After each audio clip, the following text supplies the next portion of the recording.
मारा के पीछे आता शहराम का आदमी पुलिस को देखते ही भाग गया था। पुलिस की नफरी गाड़ी से उधर झोपड़ी की तरफ भागी थी। गोली की आवाज़ पे राना शमसुद्दीन तेज कदमों के साथ आगे बढ़ा। फिलहाल अभी गाड़ी से निकलकर जैसे मारा के पास आया, मारा जो गोली की आवाज़ पे रुक गई थी, इसने मुड़कर अपने पीछे देखा।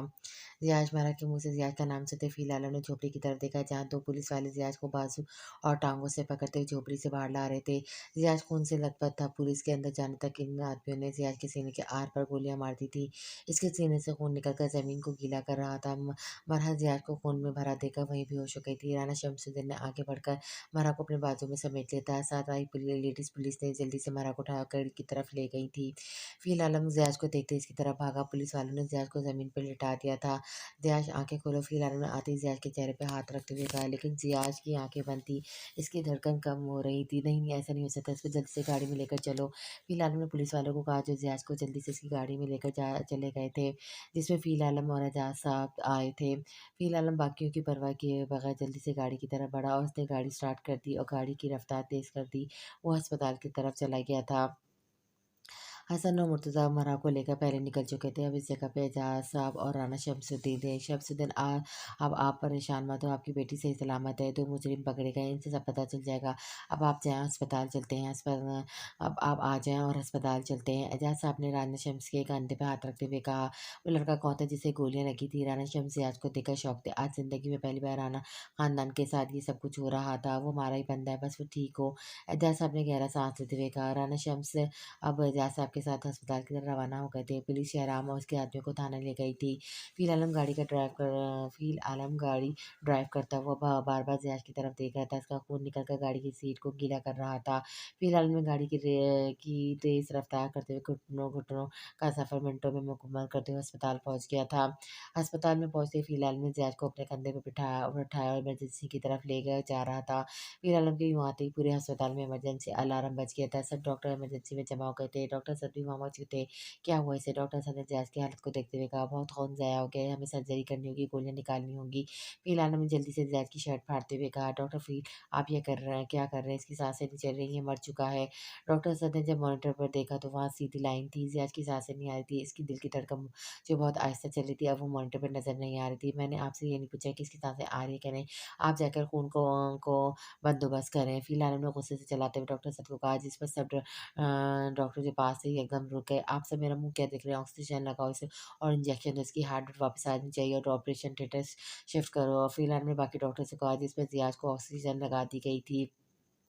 सब मायूस थे कि जो पेशेंट आया इसकी सांसें बंद है, लेकिन फ़िलहाल ना मायूस ना था और ना ही इसने हिम्मत हारी थी। ज़ियाज को ऑपरेशन थिएटर शिफ्ट करते देखा गया था और साथ ही से खून भी लगा दिया गया था। फ़िलहाल ज़ियाज की सर्जरी करते हुए इसके सीने से गोलियाँ निकालते हुए बार-बार मॉनिटर की तरफ देख रहा था। दूसरी तरफ महरा को आईसीयू में ले गए थे। महरा के सर पे चोट लगने से खौफ से इसके दिमाग का काफ़ी नुकसान पहुँचा था। वो आईसीयू में अभी तक बेहोश पड़ी थी। इसके सर की चोट का ट्रीटमेंट कर दिया गया था। सर ने घर बता दिया कि महरा मिल गया और वो अस्पताल में है। राना शमशाद कॉल से अपनी राबिया बेगम और फरहत बेगम और शमाल को लेकर अस्पताल की तरफ रवाना हो गया था। थोड़ी देर बाद ही आरम थाने से होकर अस्पताल पहुँच गया था। अस्पताल पहुँचते इसकी नज़र हसन पे पड़ी। महरा मिल गई और फ़ील कहाँ है?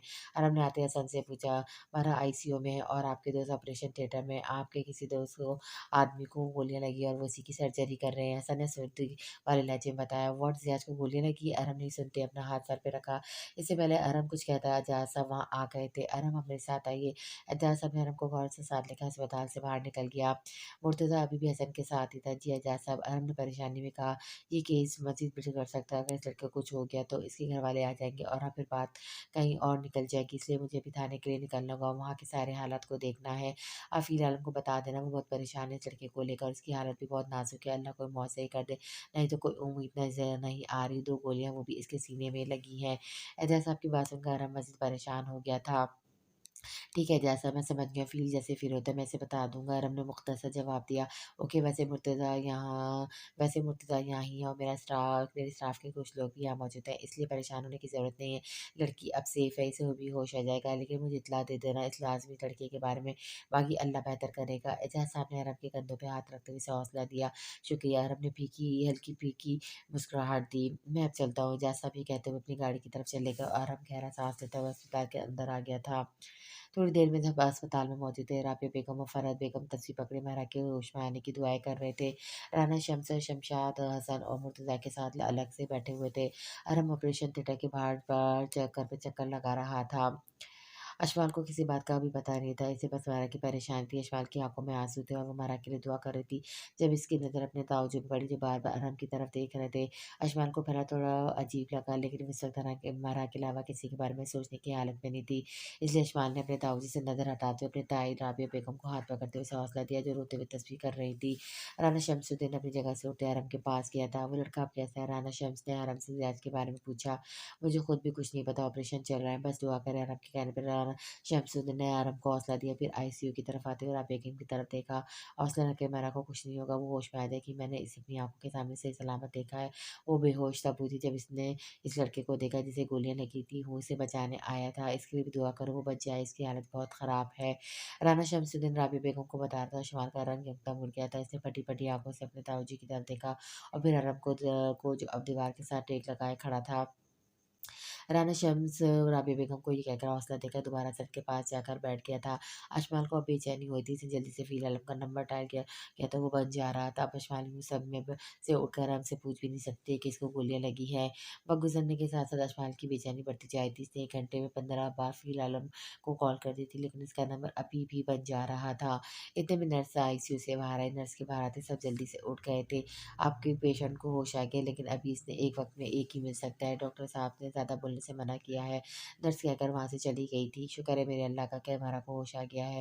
भाभी आप जाकर मिलें, हम बाद में मिल लेंगे। अशमान ने अंदर जाने के लिए कदम उठाए थे कि अपनी माँ की बात सुनकर वहीं रुक गई। मना के होश में आने का सुनकर अशमान की आँखों में आँसू आ गए थे। राना शम्स हसन ने भी शुक्र अदा किया। राना शमशाद चलता हुआ अशमान के पास आया और उसे अपने सीने से लगाते हुए गहरा साँस लिया। हमारी मरा को कुछ नहीं हुआ, मज़ीद तो मत रोना। राना शम्स ने शमशाद ने अशमाल को अपने सीने से लगाया। बेटी अल्लाह की दी हुई नेमतें होती हैं और इन्हीं से घर में रौनक होती है। राना शमशाद आज महरा के साथ होने वाले वाक़ये से डर गया था। यही सोचते हुए राना शमशाद की आँखों में नमी आ गई थी। उसने अशमाल के सर पर प्यार से हाथ फेरते हुए उसे चुप करवा रहा था। "बाबा जान, मैंने महरा को देखना है।" अशमाल ने आँसू साफ करते हुए कहा, "ठीक है तुम जाओ, लेकिन ज़्यादा अंदर मत रुकना।" राना शमशाद को पता था कि अशमाल मरहा को देखे बगैर रुकने वाली नहीं है। आईसीयू का दरवाज़ा खुलते अशमाल अंदर दाखिल हुई। महरा के बेड के पास आकर बैठ गई थी, जो अपनी माँ का हाथ पकड़े हुए लेटी हुई थी। अशमाल को देखते ही महरा की आँखों में आँसू आ गए थे। अशमाल मुश्किल से अपने आँसू को रोक पा रही थी। वो महरा को मज़ीद अपसेट नहीं करना चाहती थी। दोनों की आँखों में एक-दूसरे को बताने के लिए बहुत सी बातें थी, लेकिन दोनों चुप थीं। अशमाल ने गहरा साँस लिया और बोली, "तुमने हमें डरा दिया था महरा, अब मैं तुम्हें कभी अकेला नहीं छोड़ूँगी किसी भी हाल में।" अशमाल की बातों महरा के चेहरे पे हल्की-सी मुस्कुराहट आ गई थी। इतने में नर्स ने दोबारा हमारा को चेक करने अंदर आई थी। आपको कहा था कि एक फ़र्द अंदर आ सकता है, प्लीज़ आप दोनों में से कोई एक बाहर चला जाए, नहीं तो डॉक्टर साहब मुझे डाँटेंगे। नर्स के कहने पे अशमाल बेड से उठ गई थी। मैं थोड़ी देर तक फिर आऊँगी। अशमाल ये कहते हुए कमरे से बाहर आ गई थी। अब अशमाल को थोड़ा हौसला गया था हमारा को देखकर, लेकिन इसकी बेचैनी अभी ख़त्म नहीं हुई थी। कमरे से बाहर आते अशमाल ने दोबारा फ़िर आलम को कॉल मिलाई, लेकिन नंबर अभी तक बंद जा रहा था। अशमाल की परेशानी बढ़ती जा रही थी। इसके पास आलम का नंबर भी नहीं था कि इससे पूछ सके, और वो अब ऑपरेशन थिएटर के बाहर भी मौजूद नहीं था। अशमान, ये लो चाय कल का तुमने कुछ नहीं कहा। सना मुर्तज़ा हाथ में चाय के कप लिए फरहत बेगम और शराना शमशाद और शमशुद्दीन को दे रहे थे। हसन ने अशमान के पास आकर कहा, जी थैंक्स। हसन की बात पर अशमान ने चौंक गई थी। अब परेशान हो तुम, मिल भी आई हो। फरहत से, अल्लाह का शुक्र अब ठीक है, और अब सब ठीक है और रिलैक्स हो जाओ। हसन की बात पर अशमान ने हल्की सी मुस्कुराहट दी। वो हसन को क्या पता थी वो किस बात से परेशान है। हसन अभी अशमान की तरफ देखा था कि इसके मोबाइल पे कॉल आ गई थी। 1 मिनट में कॉल सुनकर आया। हसन मोबाइल कान को लगा रिसेप्शन की तरफ चला गया था। अशमान ने ही देखते हुए हसन रिसेप्शन की तरफ जा रहा था। वो भी जल्दी से इसके पीछे चली गई थी। एक्सक्यूज़ मी, क्या आप बता सकते हैं कि डॉक्टर फ़ील कहाँ है? अशमान ने जल्दी से जाते हुए रिसेप्शन वाली लड़की से पूछा। हसन थोड़ा दूर खड़ा था। इस लड़की से पूछते हुए अशमान ने गर्दन मुड़कर हसन की तरफ देखा, जो अभी भी कॉल पर बिज़ी था। जी, वो ऑपरेशन थिएटर में है। लड़की ने ऑपरेटर की तरफ देखते हुए कहा। ऑपरेशन थिएटर में वो क्यों? अशमाल की आवाज़ में परेशानी साफ दिखाई दी थी। इसका दिल डूब रहा था। इनकी सर्जरी चल रही है। डॉक्टर लड़की अशमाल की तरफ देखे बगैर कह रही थी, क्या क्या मतलब इनकी सर्जरी चली है? वो गोलियाँ क्या डॉक्टर फ़ील को लगी थी? अशमाल की बात पे लड़की ने चौंक कर अशमाल की तरफ देखा। जी, लड़की के चेहरे पे हैरत थी। इसने हैरत से अशमाल को देखा, जैसे अशमाल की बात को समझ ना सकी हो, और अशमाल ये समझ बैठी कि गोलियाँ फ़िलहाल हमको लगी है। इससे पहले लड़की आगे इसे बताती सर्जरी कर रहे किसी पेशेंट की, और गोलियाँ नहीं लगी। इतने में हसन पीछे से आ गया था। अशमाल, तुम यहाँ क्या कर रही हो? लड़की का जवाब सुनते ही अशमाल का रंग उड़ गया था। वो काम गई थी। हसन की आवाज़ सुनते इसने मुड़कर देखा। सब ठीक है ना? तुम यहाँ क्या कर रही हो? हसन ने अशमाल की तरफ देखते हुए इसके हाथों की तरफ देखा जिसमें चाय का कपड़ा पकड़ा हुआ था। अशमाल के हाथ काँप रहे थे। इसने मुश्किल से अपने आँसुओं को रोका हुआ था। तुम काँप क्यों रही हो? हसन ने हैरत से बोलते हुए कहा, नहीं, नहीं कुछ नहीं हुआ। अशमाल ने फ़ौरन अपने हाथ में पकड़े चाय के कप को रिसेप्शन की रेलिंग पे रखा और तेज़ी से कदम बढ़ाते हुए अंदर की तरफ चली गई थी। अशमाल रुको, हसन फ़ौरन अशमाल के पीछे गया था। फारूक सरमदी तुम मेरे बेटे का ख़्याल नहीं रख सके। मैंने तुम्हें कहा था कि मेरे साथ जो मर्ज़ी करो लेकिन मेरे बेटे को कोई तकलीफ़ मत देना, लेकिन तुमने मेरे बेटे का ख़्याल नहीं रखा, मैं तुम्हें कभी माफ़ नहीं करूँगी। ज़ीनिया, ज़ीनिया मुझे माफ़ कर दो। फ़ारूक सरमदी पसीने में भीगा हुआ सूते हुए बोल रहा था। फ़ारूक उठो, क्या हुआ? कोई ख़्वाब देख रहे हो? फ़हमीना ने फ़ारूक सरमदी को झंझोड़ते हुए उठाया। तहमीना बेगम के यूँ उठाने पर फ़ारूक सरमदी ने आँखें खोली। ये ले पानी पिए। तहमीना बेगम ने पानी का गिलास फ़ारूक सरमदी को दिया। आपको क्या होता जा रहा है? ज़ियाद ने अगर मिलना होता तो वो मिल जाता। 6 साल से आप इसे ढूँढ रहे हैं, वो कहीं नहीं मिला। तहमीना बेगम ने फ़ारूक सहमदी की तरफ देखते हुए कहा जिसकी साँसें फूली हुई थीं। आज से पहले कभी मुझे ऐसा ख्वाब नहीं आया। तहमीना फ़ारूक सहमदी ने अपने ऊपर से चादर हटाते हुए बेड से उतरकर कमरे से बाहर आ गया था। इसका साँस बंद हो रहा था। पता नहीं कब वो हमारी जान छोड़ेगा। घर से जाने के बाद भी हमें सुकून से रहने नहीं दे रहा। दिन-रात बस ज़ियाद ज़ियाद तंग आ गई हूँ मैं। तहमीना बेगम अपने ऊपर चादर ओढ़ते हुए दोबारा लेट गई थी। सुबह के 5 बज रहे थे। हर तरफ फजर की अज़ानों की आवाज़ गूंज रही थी। पीर आलम को के सर्जरी करते हुए 4 घंटे हो गए थे। इसने ज़ैद के सीने से गोलियाँ निकाल दी थी। वो ऑपरेशन कामयाब होने के बाद मुसद्दल ज़ैद को होश में लाने की कोशिश कर रहा था। कभी कोई इंजेक्शन ब्लड सर्कुलर को तेज़ करने तो कभी कोई इंजेक्शन बीपी को हाई करने के लिए लगा रहा था।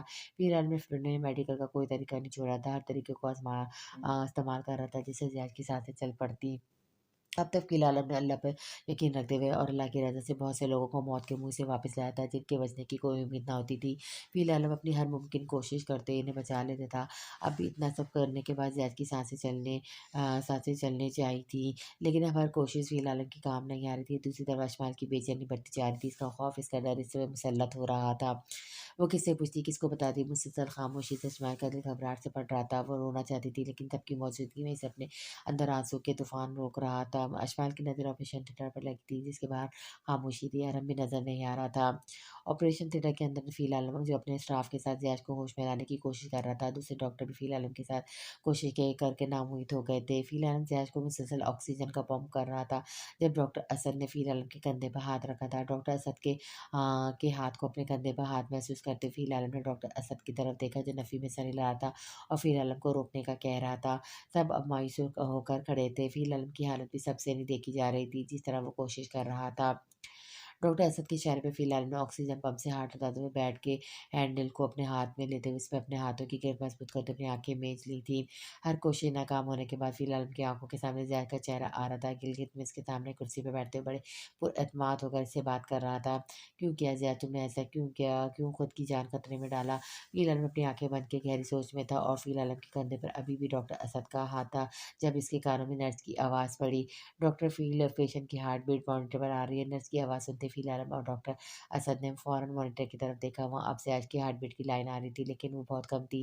बीपी 21 और हार्ट बीट 25 थी, लेकिन फ़ील आलम के लिए ये भी बहुत था। ये सब देखते हुए सब स्टाफ जो नाउम्मीद हो गए थे, फ़ौरन से अपनी हरकत में आ गए थे। फ़ील आलम ने फ़ौरन ज़ैद को बीपी का इंजेक्शन दिया, जिससे ज़ैद का बीपी नॉर्मल हो गया था। 21 से 110 तक आ गया था। हार्ट बीट भी अब आहिस्ता-आहिस्ता अपनी रेंज बढ़ा रही थी।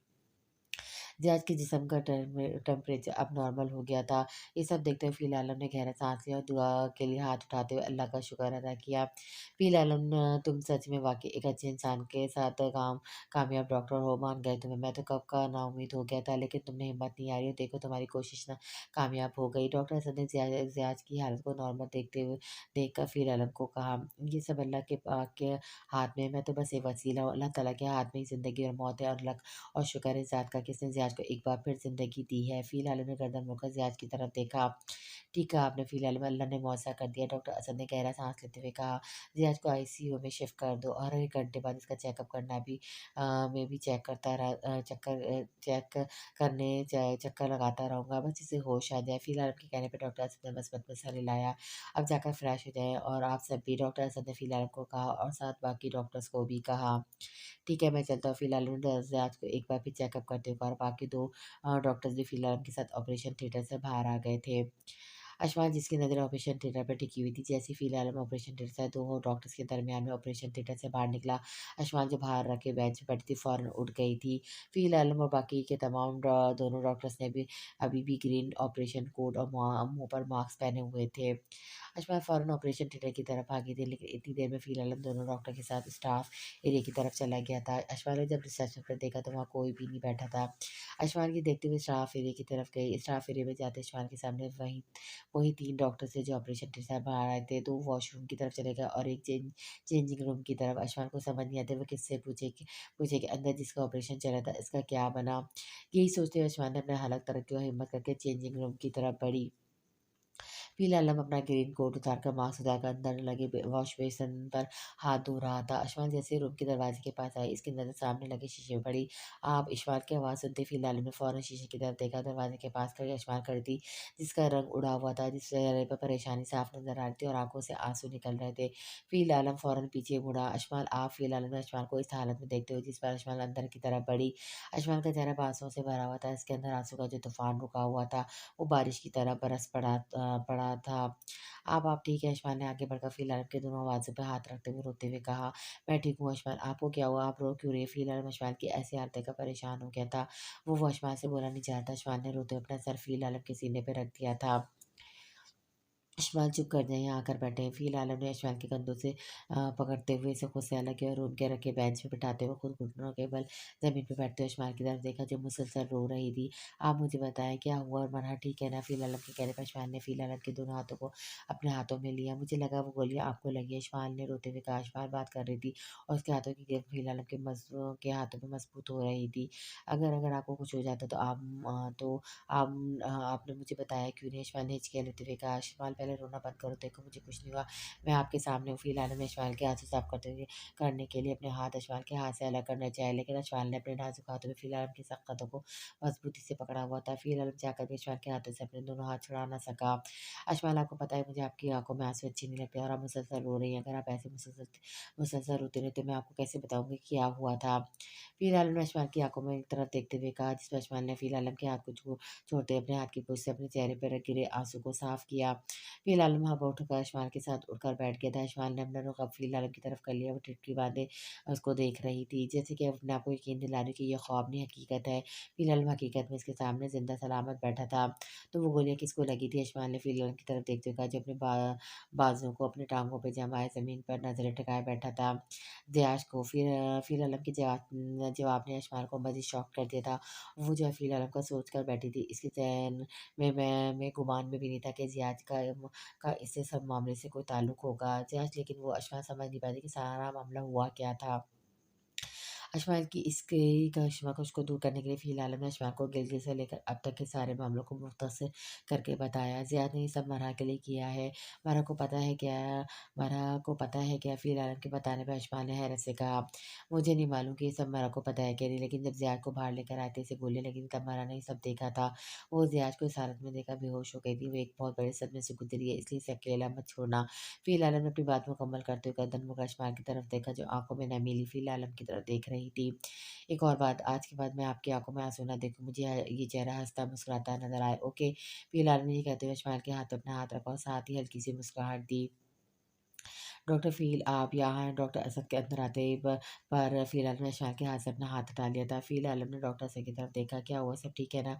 जी ठीक है। इस्माइल आप कैसी हो? मरहब कैसी है? डॉक्टर असद ने इस्माइल की तरफ देखते हुए कहा, जी वो ठीक है, होश आ गया है मरहब को। इस्माइल ने डॉक्टर असद को जवाब देते हुए फ़ील आलम की तरफ देखा।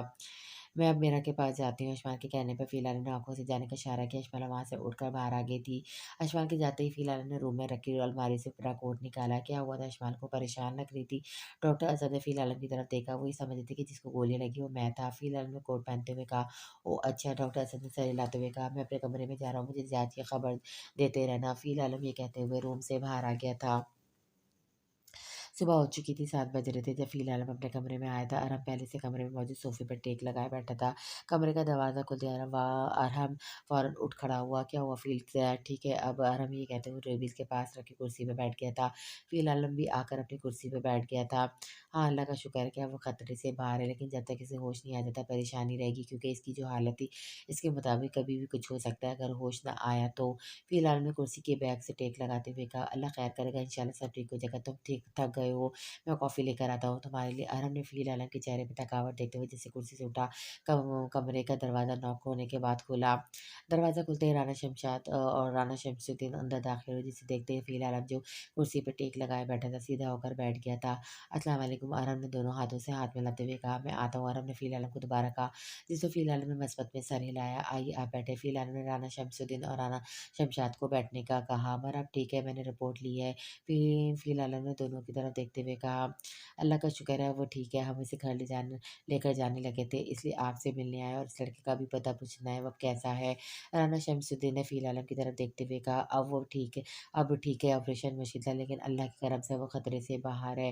फ़िलहाल इम्तियाज़ के बारे में बताते हुए कहा, "आपने इस मामले में हमारा बहुत साथ दिया है, नहीं तो जो हालात हमारे लिए पुलिस महकमे की है, पता नहीं मरा अब तक हमें मिल पाती भी कि नहीं।" राना शमशाद ने कहा, "ऐसी कोई बात नहीं, हमारे महकमे में बहुत से लोग अच्छे भी हैं जो ज़िम्मेदारी से काम करते हैं, और ये तो मेरा फ़र्ज़ है। सबसे ज़्यादा तो ज़ियाद ने हमारी मदद की है, इसके बगैर शायद हम इन लोगों तक ना पहुँच पाते।" फ़िलहाल ने दोनों की तरफ देखकर कहा, साथ ही फ़िलहाल ने रिसीवर पर हाथ रखा, "आप लोग चाय पिए लेंगे?" "नहीं, बस हम चलते हैं।" राना शमसुद्दीन ने कहा, "फिर कभी सही वो लड़का ठीक हो जाए तो आप आइए अपनी फैमिली के साथ चाय पर हमारे घर।" राना शमसुद्दीन ने कुर्सी से उठते हुए कहा, "शुक्रिया।" फ़िलहाल भी कुर्सी से उठ गया था, उसने मुख्तसर जवाब दिया। फ़िलहाल ने दोनों हाथ से हाथ मिलाया और राना शमसुद्दीन और शमशाद दोनों को कमरे से बाहर आ गए थे। फैमिली फ़िलहाल ने दोनों के बाहर जाते ही राना शम्स की बात को दोहराते हुए कुर्सी पर बैठ गया था। "अच्छे हैं डॉक्टर साहब, आजकल के दौर में कौन किसके लिए इतना करता है?" राना शमशाद ने बाहर आते हुए कहा। "ठीक कहा तुमने।" राना शम्स ने कहा, और दोनों मरा के कमरे रूम की तरफ चले गए थे। मरा को घर लेकर जाने की इजाज़त मिल गई थी। हसन ने फ़ॉर्मेलिटी पूरी कर दी थी। अस्पताल की मुर्तज़ा रात को ही चला गया था। अशमाल मरा को लेकर अब अस्पताल से बाहर आ रही थी, लेकिन वो बार-बार गर्दन मोड़कर अस्पताल की तरफ देख रही थी। "अशमाल, क्या देख रही हो?" राबिया बेगम ने अशमाल की तरफ देखा। "नहीं ताई जी, कुछ नहीं।" अशमाल ने मुख्तसर जवाब देते मरा को गाड़ी में बिठाया और खुद भी गाड़ी में बैठ गई। अब राना शमसुद्दीन की पूरी फैमिली घर के लिए रवाना हो गई थी। दिन गुज़रते जा रहे थे और आलिया की बेचैनी बढ़ती जा रही थी। वो एक-एक दिन गिनकर गुज़ार रही थी। अम्मा के कहने के मुताबिक आलिया इस बच्चे को जन्म देगी और वो इसके साथ इसे तलाक दे देगा। आलिया को बस इस दिन का इंतज़ार था जिससे ये बच्चा इस दुनिया में आया। वो अम्मा से तलाक लेकर अपने प्यार के पास चली जाएगी, और आखिरकार वो दिन आ भी गया था। आलिया ने अस्पताल में एक नन्हे बच्चे को जन्म दिया था। सब बहुत खुश थे। अम्माद और उसकी माँ अस्पताल में इस बच्चे को देखकर बहुत खुश हो रहे थे। अम्माद ने अपने नन्हे-मुन्ने बेटे को बड़ी नज़ाकत के साथ अपनी बाहों में लिया था। "मेरा बेटा, मेरा फ़ील आलम, अमाद आलम का बेटा।" अम्माद ने ये कहते हुए अपने बेटे फ़ील आलम के माथे को चूमा। "बहू, क्या तुम नहीं देखोगी अपने बेटे को?" अम्माद की माँ ने फ़ील आलम को अपने बाहों में लेते हुए इसे आलिया की तरफ करते हुए कहा, जिस पर आलिया ने खुद से अपने चेहरे का रुख दूसरी तरफ कर लिया था। अम्माद ने ये कहते हुए अपनी माँ के कंधे पर हाथ रखा और साथ ही इसे बाहर आने का कहा। अम्माद की माँ चेहरे पर अफ़सरदगी लिए फ़ील आलम को अपनी बाहों में भर रहे जब अम्माद के साथ कमरे से बाहर आ गई थी। राना शमसुद्दीन और शमशाद के जाने के बाद फ़िलहाल ने कुर्सी के साथ टेक लगाते हुए दोनों हाथों से अपने कंधों को दबाया। फ़िलहाल की नज़र सामने लगी तस्वीर पर थी, जिसमें एक माँ ने अपने बच्चे को गोद में उठाया हुआ था। इसी तस्वीर को देखते हुए फ़िलहाल ने अपनी मासी को खोया था। अरहम हाथ में कॉफ़ी पकड़े फ़िलहाल को आवाज़ें दे रहा था।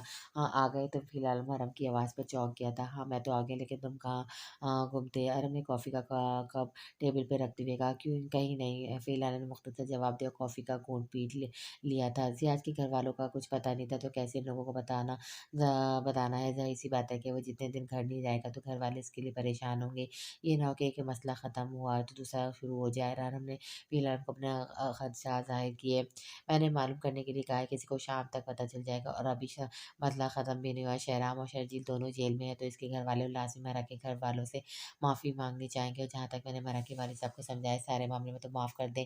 इनकी फ़ैमिली के लिए अहम है। इस तरह वो दोनों भी जेल से बाहर आ सकते हैं। फिर आलम के ने टेबल पर हाथ रखते कुछ सोचते हुए कहा, मेरा नहीं ख्याल कि इन दोनों भाइयों को घर वाले राना शमसुद्दीन के घर पहुँच सकते हैं, क्योंकि मुझे याद है शहराम के माँ-बाप के पास रियाज़ के बंदे थे, तो वो तब तक शहराम के माँ-बाप को नहीं छोड़ेंगे जब तक इसे रियाज़ की तरफ से कोई इशारा नहीं मिल जाता। और रियाज़ तो अभी इस हालत में नहीं, तो अभी इस बात से बेफ़िक्र हो जाओ। अरहम ने टाँग पर टाँग रखते हुए कहा। फिर आलम ने फ़रहम की बात सुनते हुए एक और घूँट का कॉफ़ी का घूँट लिया। तुम घर जाकर आराम करो। अरहम ने फिर आलम की हालत देखते हुए कहा, नहीं अभी मुझे यूनिवर्सिटी जाना है, इसके बाद क्लिनिक जाऊँगा, रात को ही घर आऊँगा। फिर आलम के जवाब पे अरहम ने अपनी भ्रू-भ्रू करते हुए चाय का कप टेबल से लगा उठाया। मारा को लेकर घर आ गए थे, सब मारा के कमरे में मौजूद थे। मारा तुम आराम करो, उस्मान तुम्हारे पास है, मैं तुम्हारे लिए सूप बना कर लाती हूँ। राबिया बेगम ने मारा के सर पे हाथ फेरते हुए कहा, हाँ ठीक कह रही है, हमें भी मारा को आराम करने के लिए देना चाहिए और ज़्यादा बोलना मत। डॉक्टर साहब ने कहा कि तुम्हारे सर की चोट की वजह से अभी ज़ख्म ताज़ा है। राना शमसुद्दीन ने कहा, जिससे मारा ने मुस्कुराते हुए हल्का सा सर हिलाया। चलो आ जाओ सब बाहर। राना शमसुद्दीन के कहने पर सब कमरे से बाहर आ गए थे। सब मारा के सामने नॉर्मल रवैया रख रहे थे कि कोई इस बात को परेशान होकर नहीं बताया था। मारा की बचपन से एहसास तबीयत की वजह से हमारा कोई सानिया के बारे में मज़ीद परेशान नहीं करना चाहते थे कि वो इस सदमे से बाहर ना निकल सके। सबकी जाते मारा जो खामोश बैठ के साथ टेक लगाए बैठी थी। अशमान की तरफ देखा, इसकी आँखों में नमी थी। नहीं मेरा रोना नहीं है, प्लीज़ तुम्हारी तबीयत ख़राब हो जाएगी। अशमान ने मेरा का हाथ पकड़ते हुए कहा, जिस पे मेरा खुद पर काबू न रख पाई। अशमान के गले लगकर फुट-फुट कर रोने लग गई थी। मुझे एक लम्हे के लिए लगा था कि मैंने सबको खो दिया, अपने बाबा को, अम्मी जान को, तुम्हें और चची और चचा जान को और हसन भाई को। वो जगह बहुत खौफनाक थी अजमल, वहाँ कोई नहीं था। मैं सबको आवाज़ देकर बुलाया, लेकिन वहाँ कोई नहीं आया था। मरहम ने रोते हुए अजमान को मजबूती से पकड़ा हुआ था। अजमान का दिल भी भर आया था। इसकी आंखों में आंसू निकलने के लिए बेताब थे, लेकिन इसके कानों में फ़िर आलम की बात गूंज रही थी कि मरा एक बहुत बड़े सदमे से गुजरी है। आपने इसके सामने कमज़ोर नहीं पड़ना, बल्कि खुद को मजबूत रखते हुए इसका हौसला बढ़ाना है, नहीं तो वो कभी ज़िंदगी में आगे नहीं बढ़ पाएगी। फिर आलम की बात को याद करते हुए अजमान ने अपने आंसू को हलक में उतारते हुए मरा को खुद से अलग किया। तुम बहुत बहादुर हो हमारा, ये क्यों नहीं सोचती तुमने सब हालात का मुकाबला किया और देखो अब तुम हमारे पास मौजूद हो और हम सबकी दुआएं भी तुम्हारे साथ थी। जब अपनों की दुआएं साथ हो तो अल्लाह इस बंदे की मदद करता है। तुम्हें मज़ीद खुद को संभालना होगा, अपने बाबा जान के लिए, अपनी अम्मी जान के लिए। और एक मिनट भी नहीं सोए, कुछ भी नहीं खाया, कितने परेशान थे साथ। तुम भी जितनी जल्दी खुद को नॉर्मल करोगी वो भी रिलैक्स होंगे। समझ गई हो ना मेरी बात। अशमाल ने महरा के चेहरे को दोनों हाथों में लेते हुए कहा, जिसमें महरा ने मस्बत में सर हिलाया। वो जियाश। महरा ने अपने आंसू को साफ करते हुए इस्माइल की तरफ देखा। वो ठीक है, मेरी सरफील से बात हुई थी, उन्होंने बताया वो अब ठीक है। अशमान ने महरा के हाथों को पकड़ते हुए कहा, इसे गोलियां लगी थी अशमान, तुम मुझसे झूठ मत बोलना, वो खून से भरा हुआ था जब इसे बाहर लेकर आ रहे थे। मुझे सच सच बताओ। महरा ने अशमान को देखते हुए कहा। वो समझ रही थी कि अशमान इसकी हाल को देखते हुए सब कह रही है। महरा मैं तुमसे क्यों झूठ बोलूंगी, सरफील ने इसकी खुद सर्जरी की है, मेरी बात हुई थी वहाँ अस्पताल से, मैं ये मालूम करके निकली हूँ। अशमान बात कर रही थी, लेकिन महरा मुसलसल अशमान की तरफ देख रही थी। अशमान इतना सब कुछ होने के बाद अब मेरा इतना हौसला आ गया कि मैं कुछ भी सुन सकूँ, मुझे सच में बताओ। सिर्फ सरफील को कॉल करो, मैं जब तक अपने कानों से ना सुन लूँ मुझे यकीन नहीं आएगा। फरहान ने जिस हालत में ज़ियाज को देखा था, इसका अशमान की बात पे यकीन करना मुश्किल था। फरहान तुम भी ना। अशमान ने महरा की तरफ देखा और साथ ही फ़िल आलम को कॉल मिला दी। अशमान नहीं चाहती थी कि महरा मज़ीद बहस करे, उसकी तबीयत बिगड़ जाए। अरहम और फ़िल आलम अभी अस्पताल में ही थे। फ़िल आलम के मोबाइल फ़ोन की स्क्रीन ऑन हुई। फ़िल आलम जो पेशेंट की फ़ाइल देख रहा था, इसने अपने मोबाइल की तरफ देखा और फिर अरहम की तरफ देखा जो अपने मोबाइल पर बिज़ी था। अस्सलाम वालेकुम। फ़िल आलम ने फ़ोन उठाते हुए सलाम किया। दूसरी तरफ अशमाल ने अपने मोबाइल को स्पीकर पर डाला हुआ था। वालेकुम सलाम। अशमाल की आवाज़ सुनकर फ़िल आलम के चेहरे पे हल्की सी मुस्कुराहट आ गई थी। अरहम जो अपने मोबाइल फ़ोन पर बिज़ी था, फ़िल आलम की आवाज़ पे से तिरछी निगाह करके फ़िल आलम की तरफ देखा और मुस्कुराते हुए दोबारा अपने फ़ोन पर बिज़ी हो गया था। सब ठीक है, आपने कॉल की। फ़िलहाल मैं इशमाल की आवाज़ सुनते हुए कहा, उमरा आपसे बात करना चाहती थी। इसे मेरी बात पे यकीन नहीं आया कि ज़ियाज ठीक है, इसलिए वो आपसे बात करना चाह रही थी। अशमाल की बात तो फ़िलहाल में गहरा साँस लिया। जी करवाएँ बात। फ़िलहाल ने जवाब में अशमाल को कहा, फ़ोन स्पीकर पे है, वो सुन रही है आपको। अशमाल ने अपनी आँखें मेचते हुए रोक कर कहा, जी। इस पर फ़िलहाल ने कोई जवाब नहीं दिया। थोड़ी देर खामोशी के बाद फ़िलहाल हम बोला, मरहा आपकी ऐसी कंडीशन नहीं कि आपको कोई परेशानी ले। अशमाल ठीक कह रही है, ज़ियाज बिल्कुल ठीक है। जब आप बेहतर महसूस करें तो खुद अभी आकर देख सकती हैं। फ़िलहाल ने अपने तरफ से मेरा को तसल्ली देने की कोशिश की। आप प्लीज़ मेरी बात करवा सकते हैं ज़ियाद से प्लीज़। मेरा का जवाब सुनकर फ़िल आलम ने अपने कान से फ़ोन अलग किया, जिस पर हमने फ़िल आलम की तरफ देखा और हाथ से इशारा करते हुए फ़िल आलम से पूछा, क्या हुआ है? अरहम को देखते ही फ़िल आलम ने फ़ोन पर दोबारा कान के साथ लगाया। मगर मैं अभी अस्पताल में नहीं हूँ। अरहम शाम को कुछ पेपर साइन करवाने आएगा और वो आपके बात ज़ियाद से करवा देगा। तब तक आप आराम करें, मैं एक मीटिंग में हूँ। फ़िल आलम ने बात को ख़त्म करते हुए कहा। थैंक्स सरफील सुबहाना की आवाज़ से वो परेशानी नहीं थी जो पहले फ़िल आलम को लग रही थी। मारा का जवाब सुनकर फ़िल आलम ने फ़ोन बंद कर दिया था। क्या मैं कहाँ जा रहा हूँ? अरम ने फ़िल आलम की तरफ हैरत से देखते हुए कहा, कहीं नहीं जा रहे तुम। ये लड़के भी है ना, अच्छा खासा इंसान झूठ बोलने पर मजबूर हो जाता है। मेरा ज़िद कर रही थी जैसे से बात करने की। अब मारा की हालत भी ऐसी नहीं है कि इसे सब बताया जाए। इसलिए मैंने कह दिया कि तुम शाम को कुछ पेपर साइन करवाने इसके घर आ रहे हो, तब बात करवा दोगे। जिस पर वो एग्री हुई है। फ़िल आलम बात करते हुए कुर्सी से उठ गया था। लेकिन मैं तो नहीं जा रहा। अनु भी कुर्सी से हैरत से उठ गया था। हाँ, ना जाओ, किसने कहा है कि जाओ वहाँ? शाम को घर मुलाकात होती है। फिर आलम ये कहते कमरे से बाहर आ गया था और अब फिर आलम की बात सुनकर शॉक्ड खड़ा था कि वो कहना और क्या करना चाह रहा था। तो मैं कहा था ना कि ज़रा ठीक है, अब हो गई तसल्ली, शाम को जब बात भी हो जाएगी। फ़ोन बंद होते ही अशमाल ने मारा को कहा जिसके चेहरे पे परेशान नी ख़त्म हो गई थी। मारा बेड पे लेट गई थी और अशमाल मारा के पास ही थी जब इसके मोबाइल पे फ़हीर आलम का मैसेज आया। अशमाल ने फ़ौरन वो मैसेज को ओपन किया। इसे पढ़ते ही अशमाल ने मारा की तरफ देखा जो आँखें बंद करके लेटी हुई थी। शाम को फिर आलम अपने क्लिनिक से निकलकर अस्पताल दोबारा आ गया था। अस्पताल में आते ही इसने फिज़ाज की सारी रिपोर्ट्स देखी जो काफ़ी तसल्ली बख्श थी। रिपोर्ट्स को देखने के बाद फिर आलम जैसे ही अस्पताल से बाहर जाने का इसके मोबाइल पर कॉल आई थी। नंबर देखते फिर आलम ने दोबारा फ़ौरन कॉल उठाई। ओके, मैं अपने कमरे में हूँ, वहाँ आ जाओ। फिर आलम ये कहकर कॉल बंद कर दी थी और तेज़-तेज़ कदमों के साथ चलता हुआ अस्पताल में अपने कमरे की तरफ बढ़ा था। कमरे में आते ही फिर आलम अपने टेबल के पास आकर खड़ा हो गया था। बार-बार अपनी कलाई पर बाँधी घड़ी को देख रहा था। दरवाज़ा नॉक हुआ। आ जाए। फिर आलम ने घड़ी की तरफ देखते हुए कहा। दरवाज़ा खुलते दरमियानी कद उम्र का आदमी अंदर आया। इसके हाथ में ब्राउन कलर की फ़ाइल थी। फिर सा आपने जो काम कहा था वो हो गया। इसमें सारी तफ़सीलात है, आप देख लें। आदमी ने फ़ाइल आगे करते हुए कहा, ठीक है, अब आप जा सकते हैं।" फिर आलम ने फ़ाइल पकड़ते हुए कहा, "जी, लेकिन एक बात जो किसी रिकॉर्ड में नहीं थी।" आदमी की बात पे फिर आलम ने चौंक कर उसकी तरफ देखा। "कौन-सी बात?" फिर आलम फ़ाइल खोलने वाला था कि आदमी की बात सुनकर उसने दोबारा फ़ाइल बंद कर दी थी। "डॉक्टर जब्बार को आप जानते हैं ना? वो इस बंदे का इलाज कर रहे हैं।" आदमी ने फ़ाइल की तरफ से इशारा करते हुए कहा, "इलाज कर रहे हैं? किस चीज़ का इलाज?" फिर आलम ने शॉक्ड होकर माथे पर बल लाते हुए कहा, "ये नहीं मुझे पता। इसको सबसे छुपाया हुआ है। आपकी तो डॉक्टर साहब से अच्छी जान-पहचान है, तो आप पूछ सकते हैं इनसे।" आदमी ने जवाब दिया, "ठीक है, मैं बाकी देख लेता हूँ, शुक्रिया।" फिर आलम के जवाब पे वो आदमी फिर आलम से हाथ मिलाते हुए कमरे से बाहर चला गया था। डॉक्टर जब्बार किस चीज़ का इलाज कर रहे हैं ज़ियाज़ का? फ़िलहाल अभी कुछ सोचते फ़ाइल की तरफ देखा। अभी फ़िलहाल कुछ सोच ही रहा था कि इसके मोबाइल पर फ़ोन पर अनम की कॉल आ गई थी। अनम की कॉल देखते फ़िलहाल में घड़ी पर टाइम देखा तो रात के 9 बजने वाले थे। हाँ, अनम बोलो। फिर अनम को फ़ोन कान को लगाते हुए टेबल से फ़ाइल उठाया और कमरे से बाहर आ गया था। सारे रास्ते फ़िलहाल इसी सोच में था कि आखिर ज़ियाज़ को ऐसा क्या है जो डॉक्टर जब्बार इसका इलाज कर रहे थे। वो भी एक जनरल फ़िज़िशियन थे। अगर वो सर्जन होते तो फ़िलहाल को फ़ौरी पता चल जाता कि ज़ियाज़ को क्या प्रॉब्लम थी। गाड़ी ड्राइव करते हुए फ़िलहाल साथ वाली साइड पर रखी फ़ाइल को बार-बार देख रहा था। गाड़ी को घर के गैराज में रोकते फ़िलहाल ने मतलब फ़ाइल उठाया और घर के अंदर दाखिल हो गया था। "फ़िर यार तुम भी कमाल करते हो। सुबह से चाय पी-पी कर बुरा हाल हो गया और तुम्हारे इंतज़ार में भूख से बुरा हाल हो रहा है और तुम अब आ रहे हो घर।" अरब ने फ़िर आलम को अंदर आते देखकर कहा। वो जानता था फ़िर आलम ने सुबह से कुछ नहीं खाया था सिवाय कॉफ़ी के। अगर वो पहले खाना खाकर फ़ारिग हो जाए तो शायद अब वो भी खाना ना खाता। "अरब तुम भी ना, मैंने कॉल पे कहा था कि खा लो खाना। ओके, मैं आता हूँ।" फ्रेश होकर फ़िर आलम ने अरब की तरफ देखा जो खाने के टेबल पर बैठे फ़िर आलम का इंतज़ार कर रहा था। फ़िर आलम के कमरे के अंदर जाते अरब ने पास खड़ी बीजान को उकसाते हुए आँख मारी, "मैं खाना गरम कर देती हूँ।" बीजान ये कहकर किचन की तरफ चली गई थी। अरब अपने फ़ोन पर बिज़ी हो गया था। फ़िर आलम कमरे में जाते ही इसने फ़ाइल टेबल पर रख के फ्रेश होने चला गया था। ग्रे कलर का ट्राउज़र और ग्रे कलर की शर्ट पहने बालों को तौलिए से साफ़ करते हुए इसकी नज़र मोबाइल पे पड़ी। फ़िर आलम को याद ही नहीं रहा कि वो हुमारा के बारे में पूछ ले। तौलिए को कुर्सी की बैग पे रखते हुए फ़िर आलम ने फ़ोन उठाया और शुमाल का नंबर मिलाया। "फ़िर यार आ भी जाओ।" अरब की ऊँची आवाज़ कान में पड़ती फ़िर आलम ने मोबाइल वो बंद किया और उसे दोबारा टेबल पे रखते हुए बाहर आया था। "उफ़ शुक्र है तुम आ गए।" अरब ने फ़िर आलम को देखते हुए कहा, "तुम्हें 2 दिन भूखा रहना पड़ जाए तो तुम तो क़यामत ले आओगे।" फ़िर आलम ने पानी का घूँट लेते हुए कहा, "चलो अब खाना खाओ।" अरब ने भी खाना शुरू कर दिया था। ज़ियाद के घरवालों को कुछ पता चला? अरब ने खाना खाते हुए पूछा। "हाँ, मुझे तफ़सील मिली तो है, अभी मैंने देखी नहीं है, लेकिन एक बात बड़ी अजीब है, ज़ियाद डॉक्टर जब्बार से अपना इलाज करवा रहा है।" फिर आलम ने निवाला देते हुए कहा, "डॉक्टर जब्बार वो जो तुम्हारे सीनियर थे वो?" अरब ने हैरत से कहा, "हाँ, वही।" फिर आलम ने मुख्तसर जवाब दिया, "अच्छा, लेकिन ज़ियाद देखने में तो अच्छा खासा सेहतमंद लगता है, इसे क्या हुआ होगा?" अरब को भी अब हैरत हो रही थी।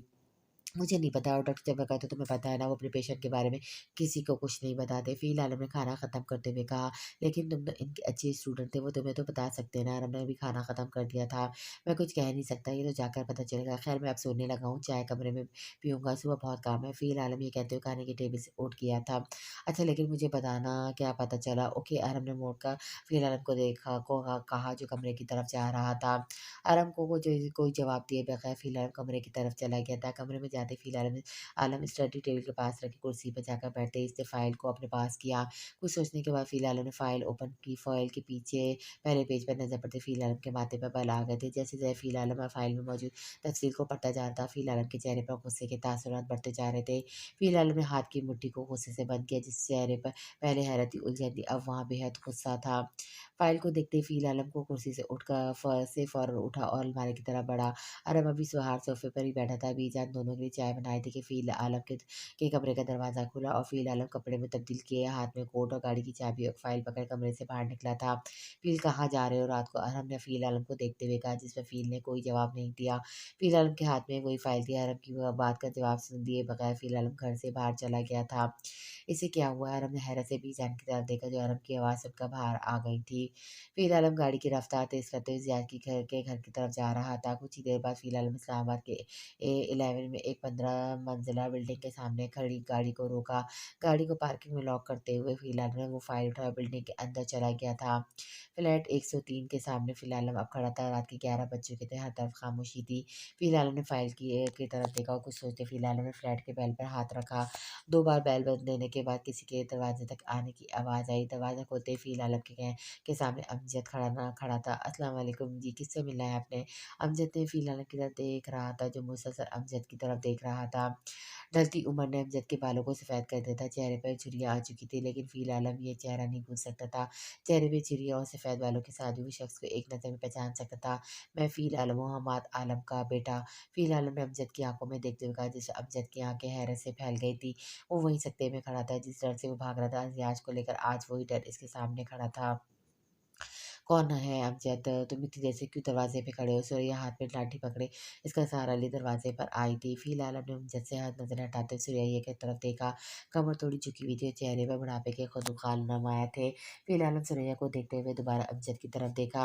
अमजद ने अब गहरा साँस लिया। अब इसके पास फ़िलहाल उनका सामना करने के अलावा और कोई चारा नहीं था। आ जाओ अंदर, अमजद ने फ़िलहाल को रास्ता दिया और जिस पर फ़िलहाल फ्लैट के अंदर आ गया था। फ्लैट कशीदा था, चारों कमरों पे मुमनी था। अब एक एक ड्राइंग रूम, दाएँ जानिब किचन और साथ ही टीवी लाउंज था और बाएँ जानिब कमरे थे। फ़िलहाल हमने एक नज़र अपने पूरे फ्लैट का जायज़ा ले लिया था। टीवी लाउंज की दीवार पे एक बड़ी तस्वीर आवेज़ थी, जिसे देखते फ़िलहाल में उसे अपनी मुठ्ठियाँ बंद की थी। "आओ बैठो" अमजद ने फ़िलहाल को ड्राइंग रूम की तरफ इशारा करते कहा, जिसमें फ़िलहाल ने तस्वीर से अपनी नज़र हटाते हुए आगे को बढ़ा। सुरैया भी इन दोनों के पीछे-पीछे थी। फ़िलहाल हमने अंदर ड्राइंग रूम में जाकर सोफ़े पे बैठ गया था। "बेटा किससे मिलने आए हो?" सुरैया की बात पर अमजद ने सुरैया की तरफ देखा। ये फ़िलहाल में सुरैया भी आलिया बेगम ने और आलिया बेगम और अम्माद साहब का बेटा। अमजद के बताते ही सुरैया का रंग उड़ गया था। इसने अपनी झुर्रियों में डूबी आँखों में खौफ लिया, फिर आलम की तरफ देखा, जो अपने दोनों हाथों को अपनी टाँगों पे जमाए आँखों में सवाल लिए अमजद की तरफ देख रहा था। कमरे में मुकम्मल खामोशी थी। अमजद ने सुरैया को बाहर जाने का कहा। अमजद के कहने पे सुरैया वहाँ से चली गई थी। आप यहाँ आए, वो भी इतने टाइम के बाद, यकीनन कोई ज़रूरी बात होगी। अमजद ने कमरे की खामोशी तोड़ते हुए कहा। फ़ारूक सरमदी कहाँ है? फ़िलहाल में अमजद की बात को इग्नोर करते हुए जवाब दिया, वो यहाँ नहीं है और आपने जो कहना है या पूछना है मुझसे पूछ लिया। अमजद अपने आप को दिमागी तौर पर तैयार कर लिया था कि वो फ़िलहाल की बातों का जवाब दे सकेगा। मुझे आपसे नहीं फ़ारूक सरमदी से बात करनी, इनसे अपना हिसाब-किताब करना है। इनका बेटा यहाँ और वो यहाँ खुद नहीं है, अजीब नहीं है? ये फ़िलहाल अल्फ़ाज़ को चबाते हुए कहा, जो इतने सालों से जिस वक़्त का इंतज़ार करता, आज इसे मिला नहीं, तो फ़िलहाल अपने गुस्से को बमुश्किल कंट्रोल कर पा रहा था। इतने में फ़िलहाल के मोबाइल पे अरहम की कॉल आना शुरू हो गई थी। फ़िलहाल ने मोबाइल पॉकेट से निकालते हुए अरहम की कॉल काट दी और साथ ही मोबाइल को ऑफ करके दोबारा पॉकेट में रख लिया था। फ़िलहाल में अगर आप तब तक मेरी बात सुन लेते तो शायद आज इतने वक़्त गुज़रने के बाद भी आपको आपके सवालों का जवाब ढूँढने में यहाँ तक ना आना पड़ता और ना जैसा आपको इतनी तकलीफ़ गुज़रना पड़ता। अमजद की बात पे फ़िलहाल में अमजद की बात पे माथे पर बल पड़ गए थे। आपसे जो पूछा वो मुझे पता है। फ़िलहाल ने अपनी बात को दोबारा दोहराया। फ़िलहाल की बात पे अमजद ने गहरा साँस लिया। ठीक है, अगर आप सुनने के लिए तैयार हैं तो मैं आपको को सब बताता हूँ। अमजद ने फ़िल आलम की तरफ देखते हुए कहा, जिस पर फ़िल आलम खामोश रहा। आपको याद होगा मैं आपके पास आया था जब आप 12 साल के थे। आप और आपकी दादी जान से मिलने। अमजद जैसे फ़िल आलम को बस सब बता रहा था। फ़िल आलम के चेहरे पे गुस्से के तासुरात कम होते जा रहे थे। फ़िल आलम जिस गुस्से को और नफ़रत को घर से लेकर निकला था, अमजद के सब बताने पर अब फ़िल आलम के चेहरे पे पछतावा, गहरी खामोशी थी। जिस घर में वो 2 सालों से जलता रहा था, वो आज एक पछतावे में बदल गया था। अमजद की सारी बातें सुनने के बाद फ़िल आलम सोफ़े से उठ गया था। फ़िल आलम को यूँ उठता देखकर अमजद भी उठ गया था। फ़िल आलम ने गहरी नज़रों से अमजद की तरफ देखा, फिर डाइनिंग रूम से बाहर आ गया था। फ़िल आलम के हाथ में जो फ़ाइल थी, वो वहीं टेबल पे पड़ी थी। फ़िल आलम बड़े कदम उठाता हुआ बाहर की जानिब जाने के लिए बढ़ा होगा कि सुरैया ने पीछे से आवाज़ दी, "रुको फ़िल बेटा।" सुरैया की आवाज़ पे फ़िल आलम के कदम वहीं रुक गए थे। इसने थोड़ी गर्दन मोड़कर अपने पीछे देखा। "ये ले जाओ अपने साथ, इस बोझ को मैं और अपने साथ नहीं रख सकती।" सुरैया की बात पे फ़िल आलम अब पूरा मुड़कर सुरैया की तरफ देखा, जिसके हाथ में एक डायरी थी। "ये डायरी ज़ैज की माँ की है और इसमें तुम्हारी माँ के खत भी हैं। मैंने ज़ियाज को आज तक इसलिए डायरी नहीं देखी और इसने बहुत कुछ बर्दाश्त किया और मैं इसे किसी और परेशानी और तकलीफ़ में मुब्तला नहीं कर सकती। वो अकेला लड़ रहा है सबसे।" सुरैया की आखिर में बात करते हुए आवाज़ भर आई थी। फ़िल आलम ने सुरैया की बात सुनते ही कुछ सोचा और फिर सुरैया के हाथ से डायरी पकड़ते हुए बाहर जाने लगा था। "फ़िल बेटा, आज को तुम्हारी ज़रूरत है।" सुरैया की बात पर फ़िल आलम रुका और फिर दरवाज़ा खोलते बाहर चला गया था। फ़िल आलम की जाते ही अमजद ने सुरैया की तरफ देखते हुए गहरी साँस ली और उसे कंधे से पकड़ते हुए अंदर ले गया था। फ़िल आलम अब बोझल कदमों के साथ अपनी गाड़ी की तरफ आ रहा था। गाड़ी में बैठे फ़िल आलम ने डायरी की तरफ देखा और फिर गाड़ी की स्टीयरिंग पर हाथ रखते हुए कुछ सोचा।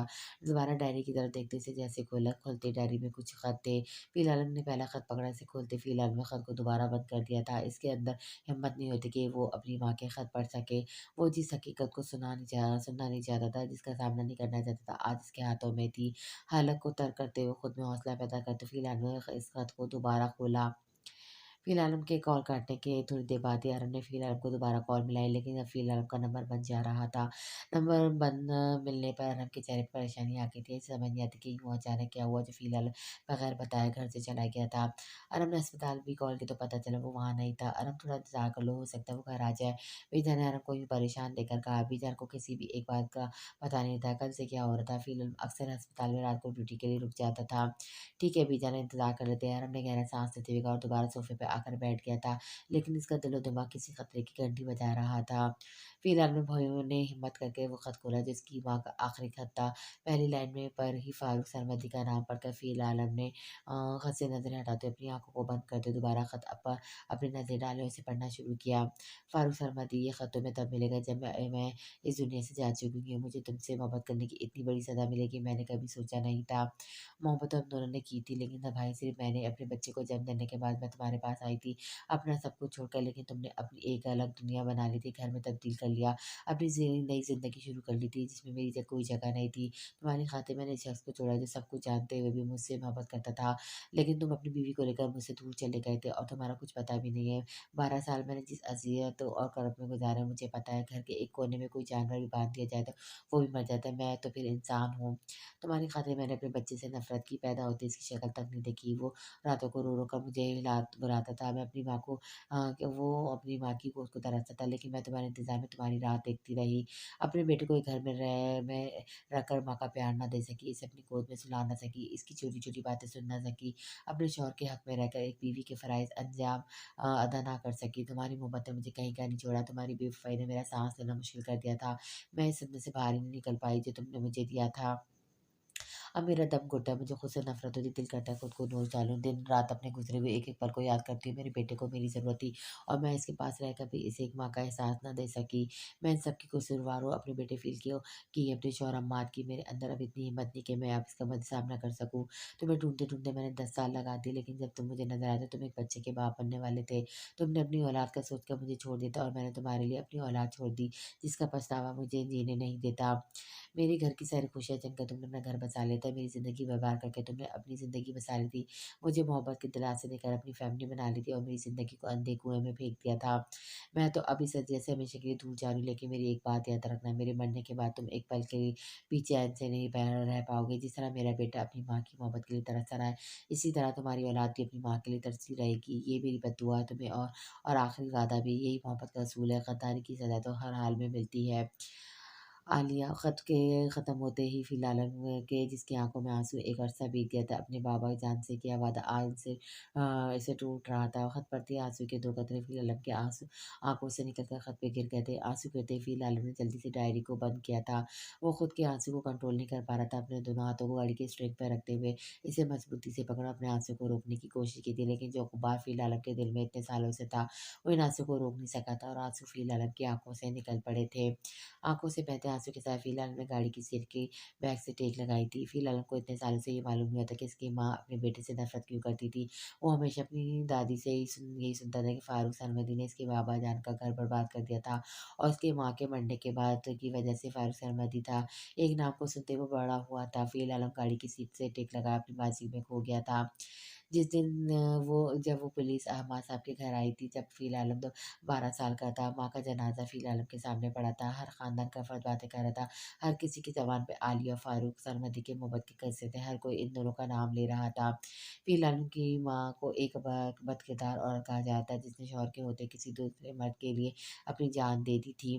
चुप कर जाए, मेरी माँ बदकिरदार नहीं है। फ़िलहाल जो अपनी माँ के बस एक बार भी नहीं गया था, कभी माँ की ममता को महसूस नहीं किया था। इन सब की बातें सुनकर खुद पे काबू नहीं रख पाया था। इसने अपने कानों पे हाथ रखते हुए चिल्लाया था। उमर ने आगे बढ़कर फ़िलहाल को भी बाहों में लेते, लेकिन जब पुलिस घर में आई और उसको खुदकुशी की वजह मालूम करने लगी, तो हमाद साहब आलम जो खुद भी इतने सालों से लोगों की बातें सुनकर थक गया था, पुलिस के आने के बाद हम्माद आलम ने अपनी माँ की तरफ देखा, जो आँखों में आँसू लिए फ़िर आलम को गोद में लिए बिठाए बैठी थी। फिर आलम की तरफ देखा, "फिर बेटा तुम बहुत बहादुर हो, आने वाली ज़िंदगी तुम एक कामयाब इंसान बनोगे। अपने बाबा जान को माफ़ कर देना। मैं तुम्हारी वो देखभाल नहीं कर पाया जो तुम्हारा हक था। तुम मुझसे वादा करोगे, तुम एक मज़बूत इंसान बनोगे और आज के बाद तुम कभी भी अपनी आँखों से एक आँसू नहीं निकलने दोगे। आलम ने फिर आलम के आगे अपना दायाँ हाथ रखा। फिर आलम जो इस वक़्त रो रहा था, इसने रोते हुए अपने बाबा जान की बातों पे सर हिलाते हुए के हाथ पे अपना हाथ रखा था। लेकिन फिर आलम को ये नहीं पता था कि इसके बाबा जान के आखिरी अल्फ़ाज़ थे, वो जो इसे हिम्मत और हौसला दे रहे थे, वो आखिरी था। हमाद आलम फिर आलम के पास से उठते पुलिस ऑफ़िसर के पास चला गया था। आपकी बीवी ने खुदकुशी की है या आपने इसका खून किया? अमात आलम को आलिया से मोहब्बत की ये सज़ा मिली थी, इसकी मौत का ज़िम्मेदार भी इसे ठहराया जाएगा। अमात आलम ने ये सोचा नहीं था। ऑफ़िसर की बात सुनकर अमात आलम ने पुलिस वाले की तरफ देखा। नमाज़ी जनाज़ा पे हो जाएगी, फिर मैं आपको आपके सारे सवालात का जवाब दे दूँगा। अमात आलम पुलिस वालों को ये कहकर अपने कमरे की तरफ चला गया था। कमरे में जाते थोड़ी देर बाद गोली चलने की आवाज़ आई। पुलिस समेत सब घबरा कर उठ गए थे। जमात बेटा फ़ील आलम की दादी ने फ़ील आलम का हाथ पकड़ा था और अम्मार के कमरे की तरफ भागी थी। लेकिन अब बहुत देर हो चुकी थी। अम्मा ताला ने अपने आप को ख़त्म कर लिया था, गोली दिमाग के आर-पार हो चुकी थी। अम्मा ताला ज़मीन पे पड़ा था और सर से खून निकल कर ज़मीन पे फैला हुआ था। बाबा जान फ़िलहाल हमने अपने बाबा जान को ऐसी हालत में देखकर आगे को बढ़ा। बाबा जान आँखें खोलें प्लीज़ बाबा जान आँखें खोलें।